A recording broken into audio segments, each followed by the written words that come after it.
Суштинските мои видувања за договорот ќе ги оставам подоцна денеска во говорот овдека само за реплика кон господјата Мираковска. Прво, господјо Мираковска, вие веројатно не знаете, но должни сме да кажеме дека според договорот во член 7 став 2 вели терминот Македонија, сега објаснувам, за првата страна ќе значи областа народот во северниот регион, нивните одлики, елинската цивилизација, историјата, културата, наследството на тој регион од антика до денешен ден. Тоа е дефиниција за нивното наследство. Господјо Мираковска, јас само сакам да ви кажам дека песната Врања коња јавам јас е настаната таму. Ибраим Оџа, познатото оро кое што го играме на сите свадби, е настанато таму. Песната Дафино вино црвено е настаната во Негушко, односно на Ауса денеска. Конечно, господјо Мираковска, 7-осминскиот такт е настанат таму.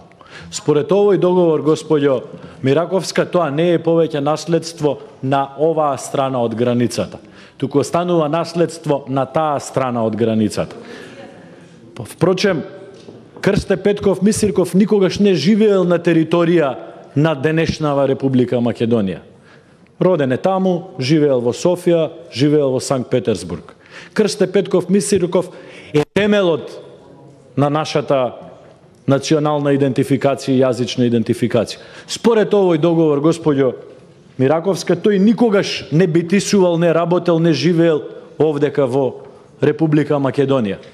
Не знам како ќе можеме да се повикаме на Крсте Петков Мисирков. Тоа е една тема околу идентитетот. Ќе се обидам 3 теми колку што има време. Нема многу. Да расчистиме пописи, избирачки список, почитувани присутни, нема никаква врска. Избирачкиот список се составува врз база на регистар на државјанство кој што го води Министерството за внатрешни работи.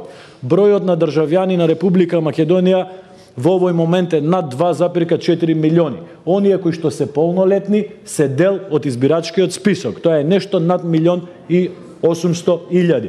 Со попис се утврдува само бројот на жители, но кај нас во Република Македонија статусот на жител или нежител апсолутно не е поврзано со статусот гласач или негласач, туку тоа е поврзано со статусот државјанство. Апсолутно секој од тие 1,8 милиони има право на глас. И третата работа, господјо Мираковска, подоцна ќе се задржам во говорот подетално. Македонци во соседните држави и диаспора македонска е сосема различна работа. За разлика од нашите кои што живеат во Торонто, во Мелбурн, во Сиднеј, во Цирих и така натакај, овие македонци во соседните држави кои што уставот ги препознава, македонскиот устав ги препознава како елемент со посебна заштита од нашата држава, не се диаспора. Македонците во Благоевград или во Лерин или во Голобрдо или на гора во Косово се автохтоно население на таа територија. Благодарам.